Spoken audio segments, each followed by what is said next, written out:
Bismillahirrahmanirrahim. Assalamualaikum warahmatullahi wabarakatuh. Al-Fatihah ila ruhi sayyidina habibina syafi'ina rasulillah sayyidina Muhammad ibn Abdullah sallallahu alaihi wa ala alihi wa ashabihi wa azwajihi wa dhurriyyatihi anna Allah ya'ni darajatin fil jannah wa yanfa'una bi asrarihim wa anwarihim wa ulumihim wa nafahatihim wa barakatihim fid dini wa dunya wal akhirah wa yaj'aluna min hisbihim yarzuquna mahabbatahum wa yatawaffana ala millatihim wa yahshurna fi zumratihim bil afiyatin wa salamatin lahumul fatihah. A'udzu billahi minasy syaithanir rajim. Bismillahirrahmanirrahim. Alhamdulillahi rabbil alamin arrahmanir rahim maliki yaumiddin. Iyyaka na'budu wa iyyaka nasta'in ihdinas siratal mustaqim siratal ladzina an'amta 'alaihim ghairil maghdubi 'alaihim waladdallin amin. Bismillahirrahmanirrahim. Nawaitu ta'alluma wa ta'lima wa tadhakkura wa tadhkira wa naf'a wal intifa'a wal ifadata wal istifadata والحث على التمسك بكتاب الله وسنة رسول الله صلى الله عليه وسلم ودعاء إلى الهدى ودلالة على الخير ابتغاء مرضاته وقربه وثوابه وحسن الخاتمة مع اللطف والعافية وصلاح العاقبة. Bismillahirrahmanirrahim. Alhamdulillahirabbil alamin. Wassalatu wassalamu ala asyrafil anbiya'i wal mursalin sayyidina wa habibina wa syafi'ina wa maulana Muhammadin wa ala alihi wa sahbihi ajma'in, amma ba'du. Qala musanniful kitab rahimahullah nafa'ana bihi wa bi'ulumihi fid darain. Allahumma aftah qulubana futuhal arifin wa bihidmatika wansur alaina birahmatika ya arhamar rahimin. Ila anqal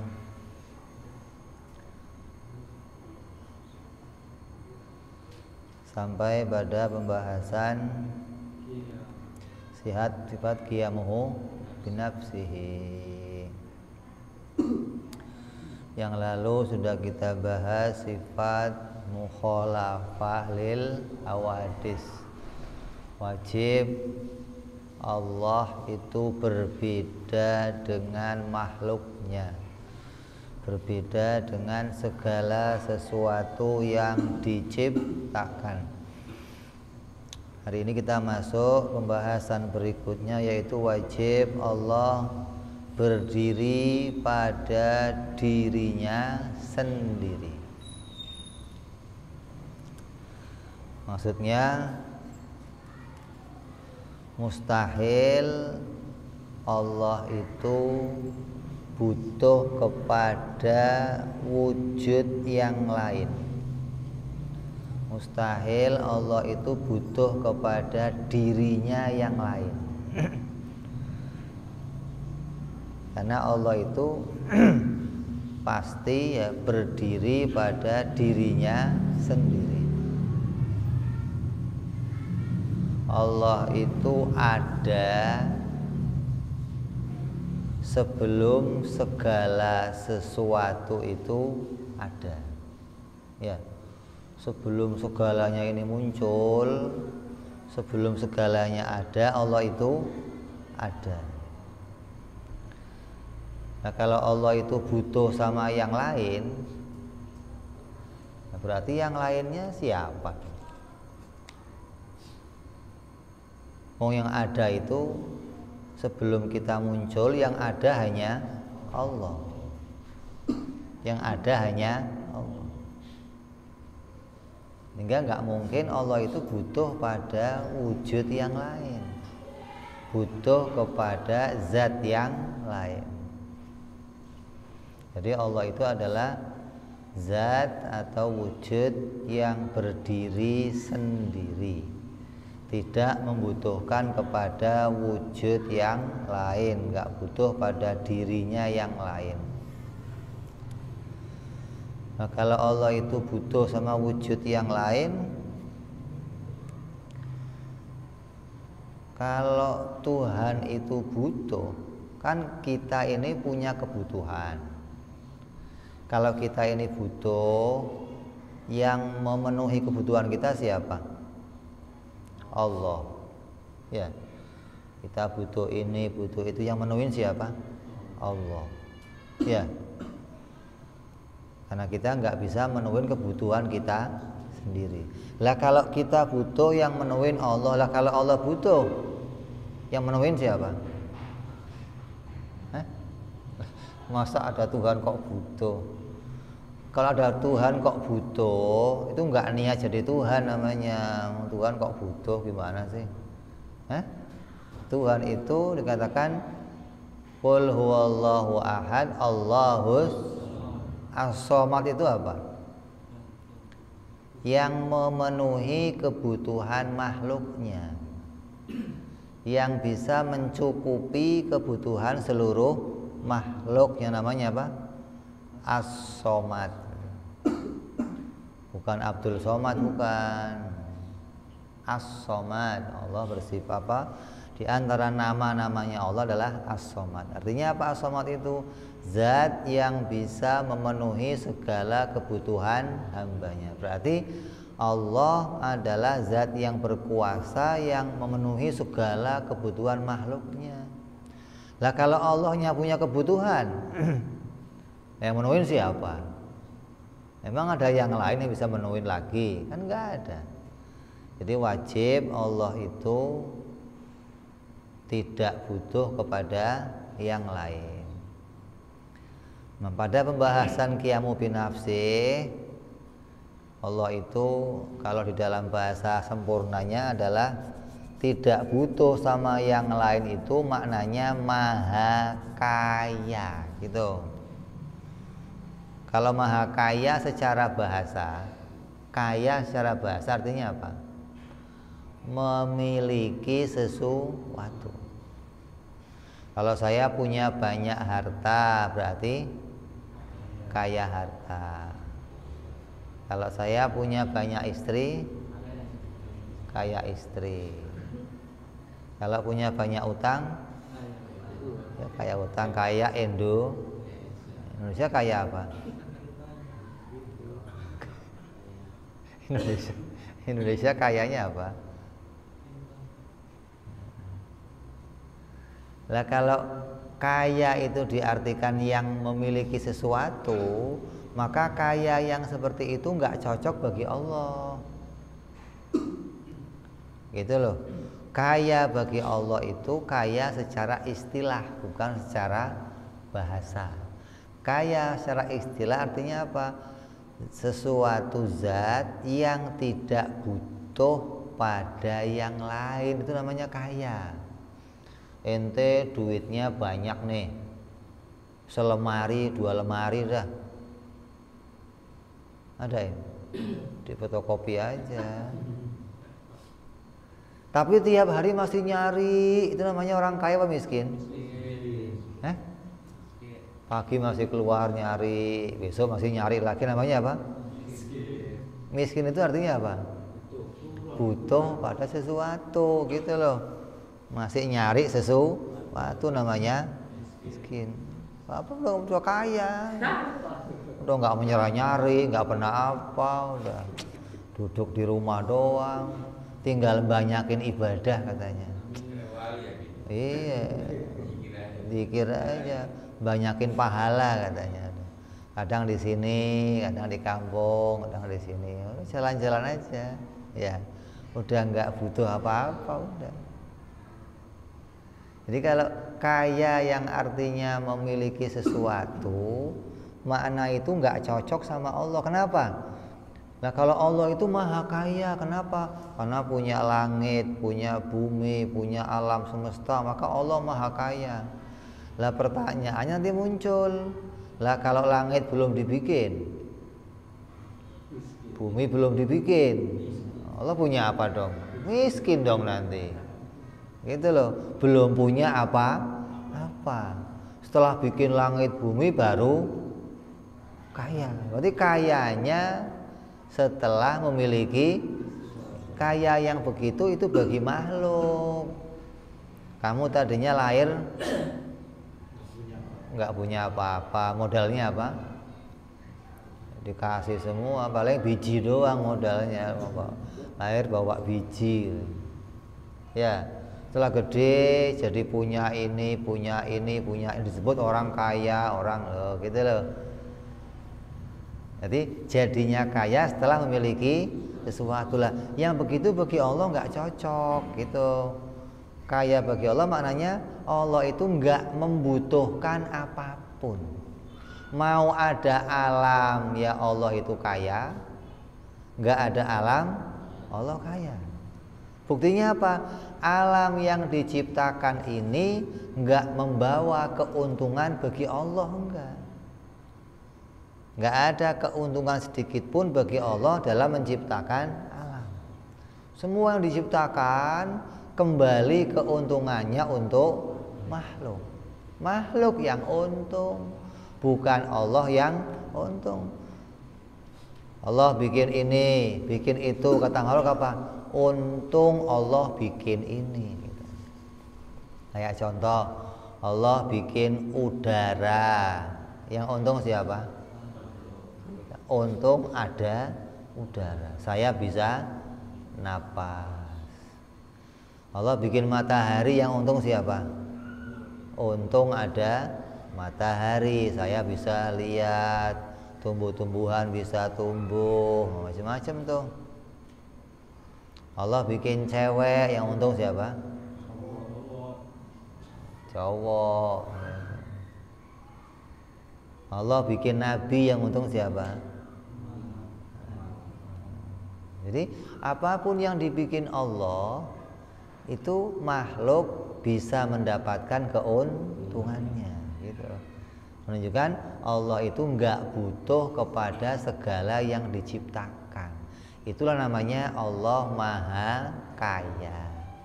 Nggak butuh pada segala sesuatu. Aslinya yang nggak dibutuhkan Allah itu kalau dalam pembahasan kita aslinya ada 5. Cuma dalam sifat ini nanti ulama cuman bahasnya 2. Allah tidak butuh pada wujud yang lain, dan Allah tidak butuh pada pencipta. Gitu. Yang dibahas cuman 2. Nah aslinya Allah nggak butuhnya apa? Ya nggak butuhnya ya segalanya.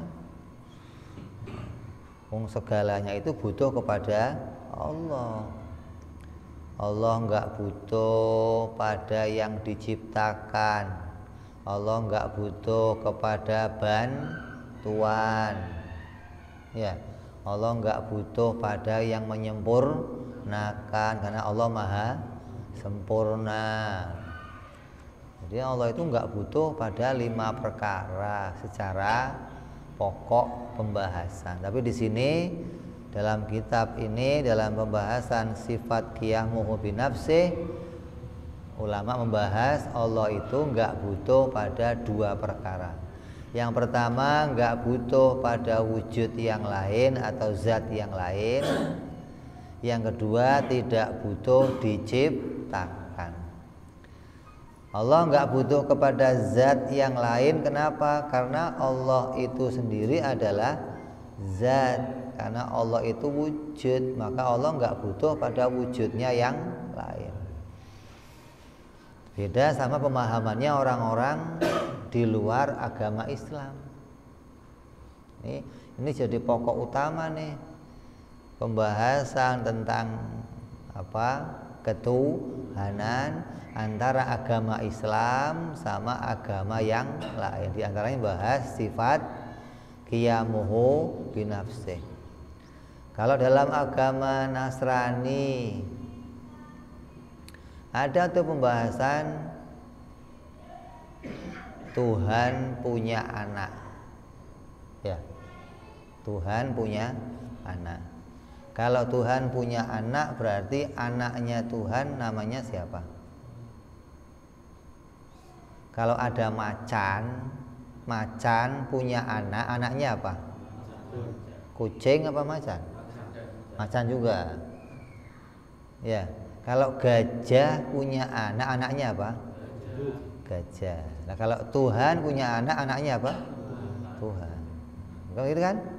Kalau ada Tuhan yang lain, berarti Tuhan itu enggak berdiri sendiri.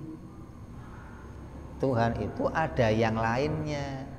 Berarti ketika Tuhan itu baru muncul, dilahirkan, berarti Tuhan butuh pada wujudnya sesuatu yang lain. Ada Tuhan punya anak, berarti dia enggak berdiri sendiri. Ini dalam ajaran agama yang lain semua begitu. Dalam ajaran agama Hindu, Tuhan ada berapa?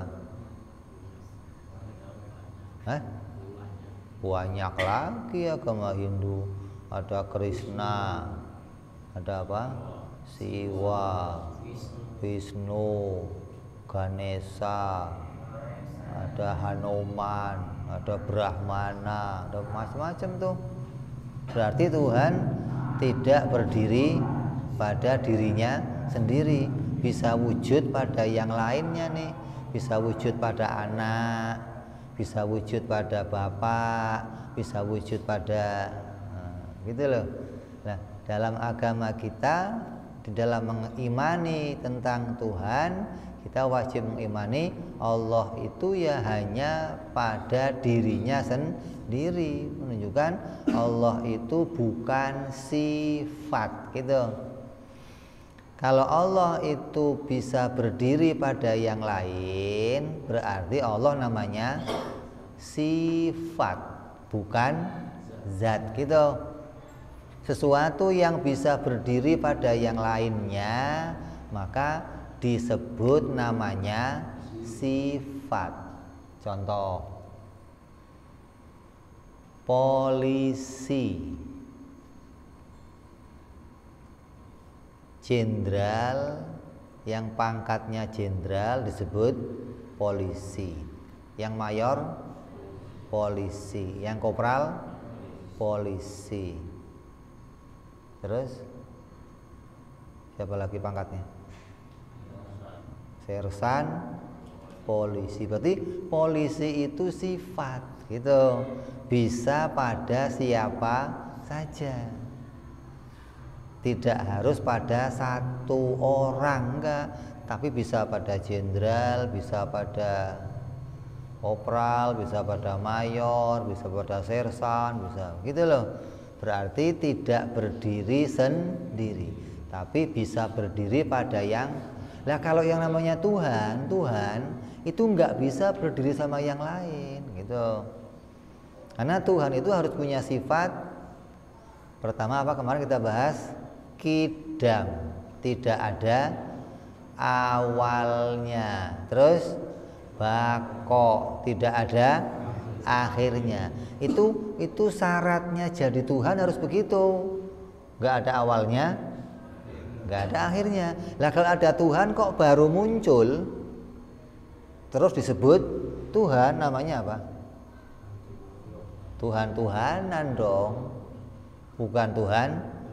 Berarti Tuhan jadi, karena Tuhan yang asli nggak ada awalnya, nggak ada akhirnya, itu baru asli namanya Tuhan. Lah kalau ada baru muncul kok disebut Tuhan, berarti Tuhan namanya Tuhan jadian, tidak terpenuhi syarat untuk jadi Tuhan gitu loh. Karena untuk jadi Tuhan dia harus nggak berawal, nggak berakhir. Maka di dalam mengimani Allah Subhanahu wa Ta'ala, Tuhan kita, Tuhannya umat Islam, kita mengimani Allah itu wajib bersifat berdiri sendiri. Tidak boleh ketuhanannya Allah itu ada pada yang lain, nggak boleh. Sebagai Tuhan, ketuhanannya Allah ada pada dirinya Allah doang gitu. Tidak boleh ada pada yang. Kalau ketuhanan itu ada pada yang lain, berarti ketuhanan itu jadinya sifat yang nanti bisa nempel kepada yang lain. Contoh yang lain. Sakit. Kamu pernah sakit nggak? Pernah? Nggak pernah? Kayak Fir'aun dong. Kalau nggak pernah sakit kayak siapa, Pak? Kalau nggak pernah sakit kayak siapa? Yang nggak pernah sakit siapa? Fir'aun. Kenal Fir'aun? Kenal nggak Fir'aun? Dia ngaji juga anu tapi pikirannya ke rumah. Ayam udah makan belum? Telurnya udah diambil belum di kandang gitu. Dia mantuk-mantuk doang. Saya pernah sakit, kamu pernah sakit, ini pernah. Berarti sakit itu nggak berdiri sendiri. Dia bisa nempel kepada yang, berarti yang namanya sakit disebut apa? Sifat gitu. Kalau sakit itu bukan sifat, berarti ya hanya dirinya sendiri doang satu, nggak boleh pada yang. Ketika dia ada pada yang lain, berarti sakit itu namanya sifat. Itu. Lah, Tuhan itu adalah zat, bukan sifat. Hingga ketuhanannya Allah itu nggak bisa berdiri pada selain Allah. Ketuhanannya Allah ya hanya ada pada dirinya Allah sendiri gitu loh. Nggak mungkin ada yang lainnya. Ada 2 Tuhan, 3 Tuhan, apalagi 4 Tuhan, nggak mungkin. Harus ketuhanan itu ada pada dirinya sendiri. Itu yang pertama. Allah itu bukan sifat, tapi Allah itu adalah zat. Boleh nggak sih ngomong kalau Allah zat? Kan makhluk juga disebut zat. Allah disebut zat. Boleh. Kata ulama, dikatakan oleh siapa? Syekhul Islam Zakaria Al-Ansari, dikatakan dalam satu perkataan beliau mengatakan begini, tafakkaru fi khalqillah wala tafakkaru fi zatillah. Berpikirlah kamu kepada yang diciptakan, jangan kamu memikirkan zatnya Allah. Kenapa? Karena zatnya Allah nggak bisa kamu ketahui. Kita cuma tahu Allah itu zat, tapi zatnya gimana? Ya nggak tahu. Makanya orang Arab dulu tanya ke Nabi, Muhammad, Tuhan kamu itu zatnya terbuat dari apa? Kayu, batu, emas, perak, tanah liat. Kata Nabi apa? Qul huwallahu ahad. Artinya apa? Zatnya Allah itu enggak ada yang lain yang menyamai gitu. Hanya satu-satunya zat yang seperti zatnya Allah ya ada pada Allah, yang lainnya enggak ada. Yang kayak apa? Enggak usah dipikirin. Nanti kepalanya botak gitu. Rambut cepet putih. Oh, enggak mikirin zat putih semua tuh ya. Itu cuma mikirin asam urat doang tuh, putih semua. Jadi kita cuma suruh buktiin kalau Allah itu adalah zat. Lah buktinya apa kalau Allah itu zat? Apa bukti kalau Allah itu zat? Karena Allah pada dirinya bersifat gitu. Setiap ada sifat pasti ada zatnya gitu. Contoh yang gampang aja, yang gampang. Ini meja. Meja ini ada kolongnya enggak? Ada? Ada kolongnya? Pernah? Ada. Pernah nggak kamu lihat kolong sendirian nggak ada mejanya? Ada nggak? Ada kolong tapi nggak ada nggak? Pernah lihat? Nggak pernah.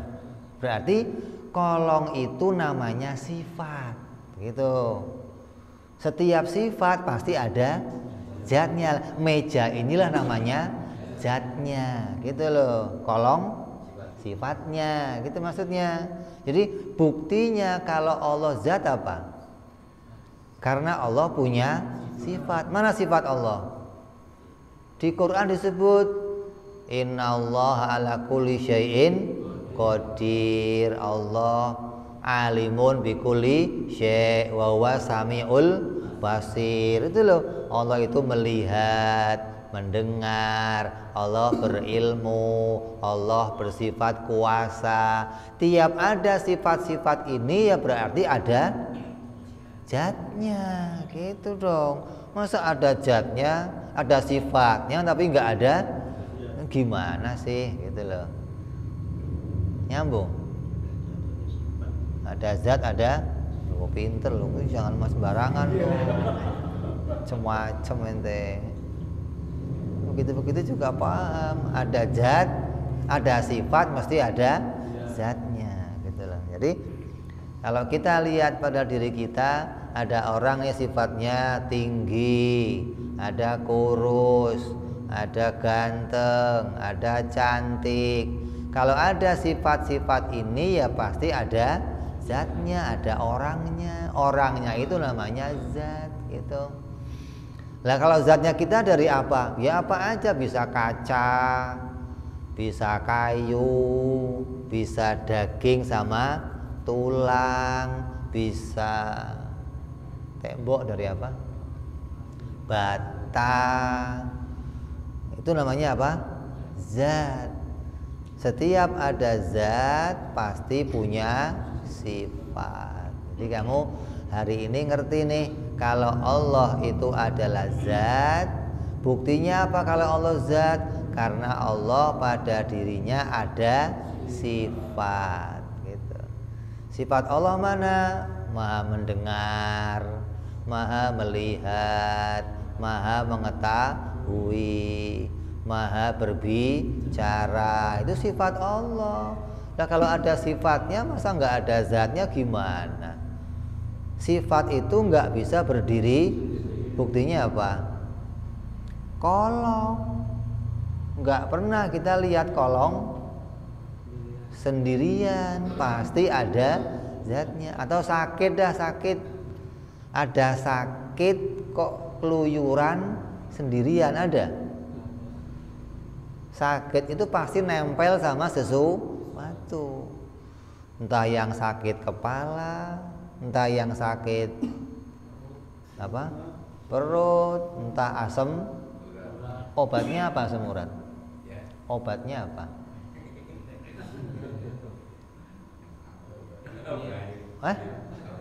Obatnya Rexona. Iya, obat asam urat apa? Asamnya ketek aja hilang pakai Rexona, apalagi asamnya enteng itu. Sakit itu nggak pernah berdiri sendiri, pasti nempel sama sesuatu, menunjukkan sakit itu adalah sifat, gitu loh. Jadi di dalam apapun yang kita saksikan, kita nyaksiin apa aja nih, yang kita jumpai dua, ada sifatnya dan ada zatnya, gitu loh. Lah Allah kan nggak kita lihat, kita nggak ngelihat Allah, ya. Tapi kita bisa buktiin kalau Allah itu zat yang bersifat. Dari mana? Dari buktinya pertama ada sifatnya dulu. Dari mana kita tahu kalau Allah ada sifatnya? Nggak usah pakai Quran nih. Quran tutup dulu. Nggak usah pakai Quran. Dari mana kita tahu kalau Allah itu ada sifatnya. Dari mana taunya? Dari perbuatan ciptaannya. Ada langit, ada bumi. Kalau dia bisa bikin langit, bisa bikin bumi, pasti punya sifat mampu. Oh, gitu dong. Pasti punya sifat ilmu. Masa sih bisa bikin langit, bisa bikin bumi, matahari beredar siang marang, tapi nggak punya? Mungkin nggak? Terus pasti punya sifat hidup, pasti nggak? Mungkin nggak yang bikin langit bumi itu mati gitu? Mungkin. Jadi nggak usah pakai Quran nih, akal manusia yang waras nih, lihat langit, lihat bumi, lihat segalanya akan tahu langit bumi pasti dibikin. Yang bikin pasti punya sifat apa? Berilmu, melihat, mendengar, berkuasa, berkehendak, pasti enggak? Lah kalau ada sifat-sifat ini ya berarti juga ada zatnya, gitu. Itu cara urut-urutannya akal berpikir. Enggak usah Quran dibuka, enggak usah. Nanti Quran itu setelah akal menemukan, oh Tuhan itu pasti ada, punya sifat. Terus Nabi datang bawa Al-Quran. Ketika Nabi datang bawa Al-Quran, disebutkan oleh Nabi sifat-sifat Allah sesuai dengan yang akal temukan. Berarti Al-Quran dan akal sepakat. Gitu loh, cocok nih, Qurannya bener nih, gitu loh. Kata akal, nggak mungkin Tuhan itu punya anak. Kenapa? Kalau Tuhan punya anak, anaknya namanya siapa? Tuhan. Tuhan beneran apa jadi-jadian? Ya nggak mungkin Tuhan beneran. Kenapa? Syaratnya jadi Tuhan apa? Tidak berawal, tidak berakhir. Wong ada Tuhan kok ada awalnya, berarti Tuhan Tuhanan, bukan Tuhan beneran, gitu loh. Qurannya ngomong qul huwallahu ahad. Cocok nih, gitu loh. Jadi akal itu membenarkan apa yang disampaikan oleh Nabi Muhammad Sallallahu Alaihi Wasallam. Bukan akalnya ketika Nabi ngomong begini, apa iya? Masa sih? Oh, akalnya soak berarti ini. Rada senewen akalnya berarti. Kenapa? Berarti akalnya nggak pernah berpikir. Akal yang mau mikir ketika Nabi menyebutkan Al-Quran akan bisa membenarkan. Makanya kalau ada yang mengatakan, ini bahasa lain nih, ada yang mahamin begini, Allah itu berdiri sendiri. Kalau ada perkataan Allah itu ada di langit, berarti tidak berdiri, berarti butuh sama. Mungkin Allah ada di langit. Lah kalau Allah ada di langit, apalagi duduk di atas kursi, di atas singgah. Ketawa dia ngomong.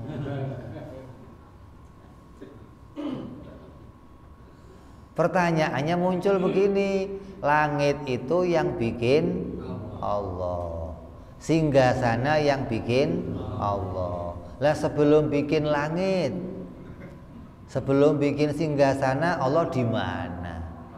Berdiri di mana dia? Ya Allah itu berdiri pada dirinya, nggak butuh sama yang lain, gitu loh. Apalagi ada yang ngomong Tuhan kalau malam turun, ya sepertiga malam dia turun. Ini ngapain? Ngapain? Ngecek. Oh, mau mendengarkan doa-doa hambanya. Emang kalau dari atas nggak denger apa? Harus turun gitu. Kurang denger gitu maksudnya. Kan rada soak kan begitu maksudnya. Masa kalau nggak turun nggak gimana sih?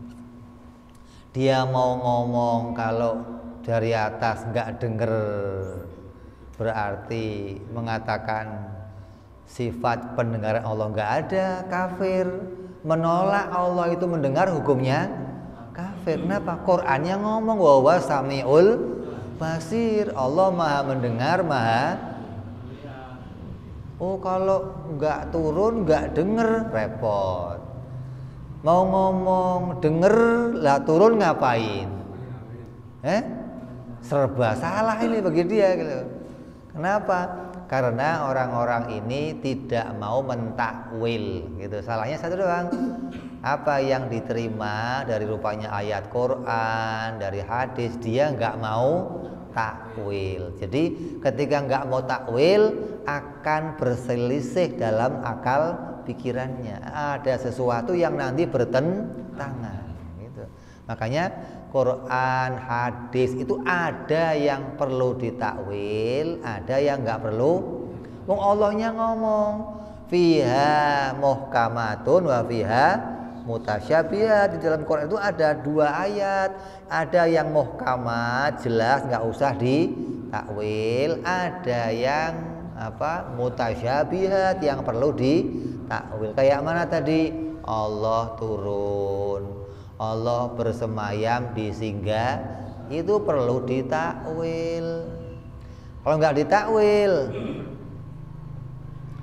nanti dipahami Allah betul-betul duduk di atas kursi. Kalau begitu nanti bisa merusak sifat-sifat ini. Allah tidak qiyamuhu binafsi, atau Allah butuh pada sesuatu. Ini kita tolak tuh, mustahil ya. Jadi yang pertama, pembahasan Allah itu qiyamuhu binafsi mau menyimpulkan apa? Pertama, Allah maha kaya, tidak butuh pada segala sesuatu, baik itu zat yang lain, baik itu wujud yang lain, itu enggak dibutuhkan oleh Allah. Bantuan dari yang lain enggak dibutuhkan oleh Allah. Yang kedua, Allah tidak butuh diciptakan. Jadi 2 pembahasan tuh. Yang pertama, Allah maha kaya, enggak butuh sama segala sesuatu atau zat yang lain. Yang kedua, Allah enggak butuh diciptakan. Untuk apa sih ada 2 pembahasan ini? Untuk apa? Agar kamu nggak salah paham tentang zatnya Allah. Allah itu zat. Buktinya apa Allah itu zat? Karena Allah punya sifat. Lah kita siapa? Zat. Karena juga punya. Meja ini apa? Zat. Sifatnya mana? Ini ada kolong, ada kotak. Ini berarti yang lain selain Allah juga bisa disebut zat, dengan bukti ada sifatnya. Nah sekarang bedanya apa? Oh, bedanya kalau zatnya Allah tidak diciptakan gitu. Kalau zatnya makhluk diciptakan gitu. Jadi pembahasan ini punya 2 pembahasan. Yang pertama membahas Allah itu berdiri sendiri. Maknanya apa? Allah maha kaya, tidak butuh kepada zat yang lain. Yang kedua, Allah itu enggak butuh diciptakan. Agar membedakan antara mana zatnya makhluk, mana zatnya Allah. Jadi kalau ada sesuatu kok ngomong ini Tuhan, tapi dibikin. Ya bukan Tuhan namanya, zatnya Tuhan itu nggak butuh diciptakan. Wong syaratnya jadi Tuhan harus kidam bako. Ini ada Tuhan kok baru lahir kemarin namanya. Iya saya baru jadi Tuhan. Tuhan kok baru jadi-jadian, gimana sih? Kayak Nabi Musa ketika melawan Fir'aun. Ketika Nabi Musa jumpa sama Fir'aun, Nabi Musa nanya, Fir'aun, kamu Tuhan? Iya, ana Rabbukumul a'la. Aku adalah Tuhan kalian yang paling tinggi, paling agung, kata Fir'aun. Gak ada Tuhan lain, gak ada. Kata Nabi Musa apa? Fir'aun, kalau memang kamu Tuhan yang menciptakan segalanya, lah terus bapak kamu dulu Tuhannya siapa? Bingung Fir'aun. Masa saya Tuhan lahirnya belakangan, bapak saya duluan lahir, kakek saya, lah dulu bapak saya yang bikin siapa? Kalau Tuhannya itu ketika Nabi Musa nanya begitu, banyak pengikut Fir'aun yang kemudian keluar dan masuk agama Islam. Hanya gara-gara apa? Disadarkan kalau memang Fir'aun Tuhan, masa Tuhan kok lahirnya belakangan? Bapaknya lahir duluan, kakeknya lahir, mestinya yang Tuhan siapa? Bapaknya dulu, masa Fir'aun dulu jadi Tuhan, gimana sih? Fir'aunnya bingung. Ya juga ya, kalau saya Tuhan, bapak saya Tuhannya siapa? Masa ada anak bikin bapak, ada anak bikin, mustahil dong. Ada anak bikin kakek, bisa? Ya nggak bisa. Maka pertanyaan Nabi Musa itu menyadarkan banyak orang gitu. Tuhan kok dibikin, Tuhan kok nggak kidam, nggak bakok, gimana sih? Berarti Tuhan jadi bukan Tuhan beneran gitu. Nyambung apa nyambung? Ya, jadi sifat yang hari ini kita bahas judulnya sifat apa? Qiyamuhu binafsihi. Allah itu adalah zat, Tuhan itu adalah zat, bukan sifat. Kenapa kalau Tuhan sifat? Kalau Tuhan sifat nanti bisa nempel kemana saja. Kayak inilah peci ini warnanya apa? Putih. Yang putih itu cuman peci apa ada yang lain? Apa yang lain? Tembok putih. Apa lagi? AC putih. Ini buku putih. Baju kamu putih. Berarti putih itu apa namanya? Sifat. Gitu loh. Pasti berdiri pada zat. Zatnya mana? Bisa zatnya peci, bisa zatnya AC, bisa zatnya buku, bisa baju. Jadi baju ini adalah zat. Buktinya apa? Ada sifatnya. Mana? Tuh putih. Setiap ada sifat di situ pasti namanya zat.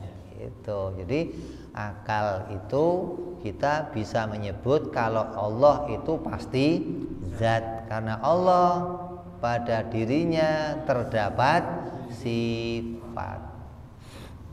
Yang kedua, zatnya Allah tidak diciptakan. Makanya Nabi ngomong apa?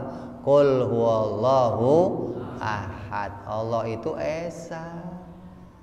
Kok esa kenapa? Nggak ada zat lain seperti zatnya Allah, nggak ada. Kenapa? Karena zatnya yang lain semua dicipta. Bisa dari kayu, bisa dari batu, bisa dari emas, bisa dari perak, dari perunggu, dari tanah liat. Kalau jin dari apa? Dari api. Malaikat dari cahaya. Loh. Boleh aja Allah menciptakan sesuatu dari segala apa yang Allah kehendaki. Kalau kamu lihat TV itu muncul gambar orang enggak? Di TV kamu muncul gambar orang, gambar rumah muncul, gambar mobil. Dari mana munculnya? Dari mana? Cahaya. Di TV itu, kalau TV dulu nih ada apa namanya? Tabung. Ya, tabungnya ada apa? Nah, dimasukin alat. Dari situ nanti muncul sinar tuh. Sinarnya 3 R G B, red, blue, green. Dari sinar itu muncul di layar nanti ada gambarnya kamu, gambar rumah, gambar. Kalau ngomong, masa sih cahaya bisa dibikin jadi makhluk? Itu TV, kamu tiap hari lihat ada cahaya muncul macam-macam di situ. Allah bisa bikin makhluknya dari segala sesuatu yang Allah kehendaki. Mau dari dari api dibikin ya boleh, dari cahaya dibikin boleh, dari apa lagi? Tanah ya boleh gitu. Segalanya yang Allah kehendaki menciptakan makhluk dari bahannya apa saja ya diciptakan Allah boleh saja. Dan munculnya, ada yang munculnya itu dilahirkan, ada yang munculnya enggak dilahirkan. Kalau kamu bukan dikipasin, bukan? Maksudnya kayak adonan dikipasin matang jadi gitu, enggak? Ada yang begitu. Jadi segala yang selain Allah pasti diciptakan zatnya. Nyambung ya? Ini yang disebut namanya apa? Qiyamuhu binafsi. Jadi kita tolak tuh Allah itu ada yang lainnya, ada yang lain selain Tuhan, punya zat ketuhanan, ada anaknya Tuhan, cucunya Tuhan, kawannya Tuhan, gak ada. Kalau begitu nanti Tuhan gak berdiri sendiri. Ada Tuhan di atas, bukan Tuhan. Tuhan kok di atas kursi, bukan Tuhan. Kenapa? Berarti Allah punya kebutuhan, nanti butuh pada sesuatu yang lain. Ini fungsinya kita ngaji tentang akidah untuk menolak yang subhat-subhat, untuk menolak pemahaman-pemahaman yang keliru di luar sana, karena banyaknya orang yang enggak pada ngaji. Tapi Quran apal, Bib. Apal Quran mah banyak.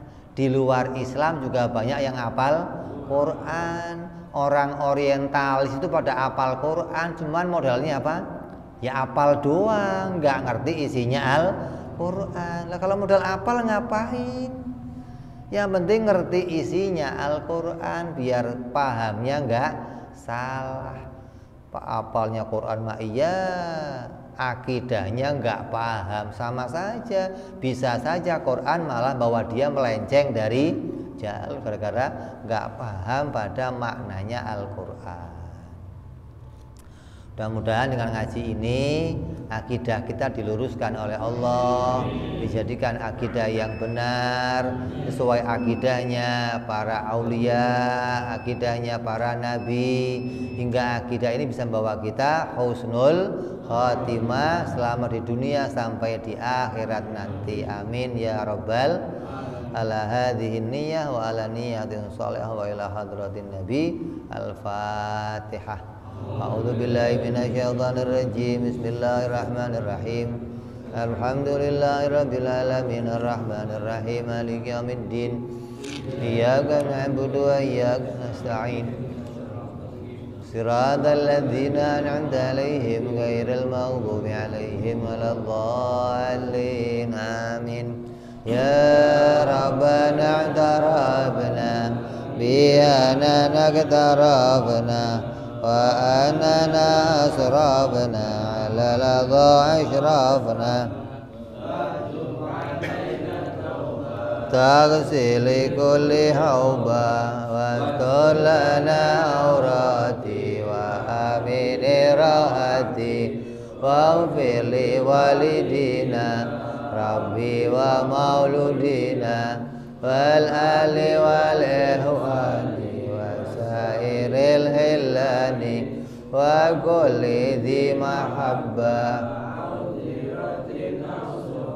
فالمسلمين أجمعين ربي اسمع فضلا وجودا منا لا باكتساب منا بالمصطفى رسولي نهضى بكل زولي صلى وسلم ربي عليه عند الحبي وآله وصحبه داد تنسي صحبي والحمد للإله في البدء والتنامي سبحان ربك رب العزة عما يصفون سلام على المرسلين والحمد لله رب العالمين. Assalamualaikum warahmatullahi wabarakatuh.